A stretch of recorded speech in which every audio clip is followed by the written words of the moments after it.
देखिए, मेरे स्टेट के लिए भी आपको कहना है कि अब 3 साल से हमारा 100 दिन का काम बंद करके रखा, अब आवास योजना बंद करके रखा, प्रधानमंत्री योजना बंद करके रखा, अब रूरल रोड बंद करके रखा।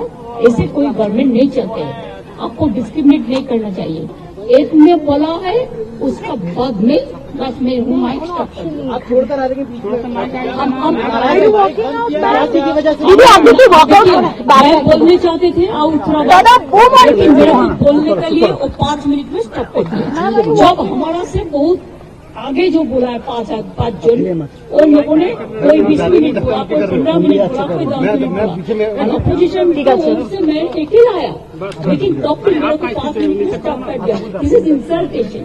I will not. अरे दीदी बैठक चल रही है, ममता बनर्जी बैठक छोड़ के बाहर आ गई हैं और उन्होंने मीडिया में जो वक्तव्य दिया है वो बढ़कर आपको सुना रहा हूं। उन्होंने आरोप लगाया है कि उनको बोलने नहीं दिया गया, 5 मिनट का उन्हें समय दिया गया और उन्होंने कहा है कि अपोजिशन की तरफ से इकलौती सीएम थी और ये अपमानजनक है कि उन्हें बोलने नहीं दिया जाए। नहीं, ये पूरे विपक्ष का अपमान तो करने पे आमादा है ही।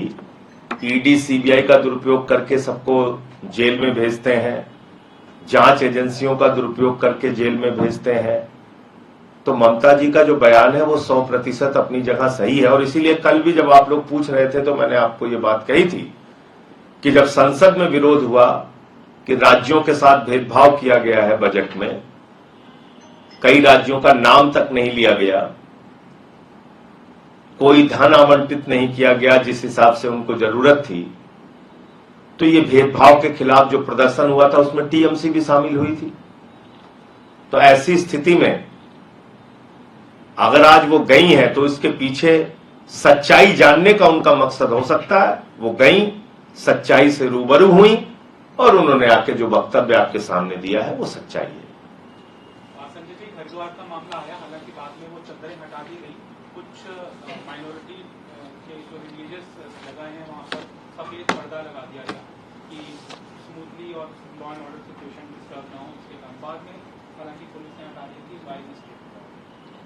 देखिए, मुझे समझ में नहीं आता कि बीजेपी के मन में क्यों ये धारणा है कि हिंदू समाज के लोग दूसरे किसी वर्ग के, किसी धर्म के, चाहे वो मुसलमान हो, चाहे सिख हो, चाहे ईसाई हो, उनके धर्म स्थल को हम देख नहीं सकते या उनके सामने से हम गुजर नहीं सकते या उनके सामने से गुजरकर हम कोई अपना प्रयोजन नहीं कर सकते। ऐसा पता नहीं क्यों बीजेपी के लोग सोचते हैं, मुझे नहीं मालूम। मैं सिर्फ ये कहना चाहता हूं, अब तो सुप्रीम कोर्ट तक ने आपको फटकार लगा दिया।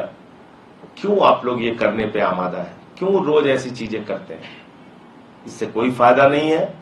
हिंदुस्तान अलग अलग धर्मों, अलग अलग जातियों, अलग अलग वर्गों से बना हुआ देश है और यहां सबको आजादी है अपनी उपासना पद्धति के हिसाब से पूजा करने की, इबादत करने की, और उसमें कोई व्यवधान पैदा करना देश के ताने बाने को बिगाड़ने की कार्रवाई है।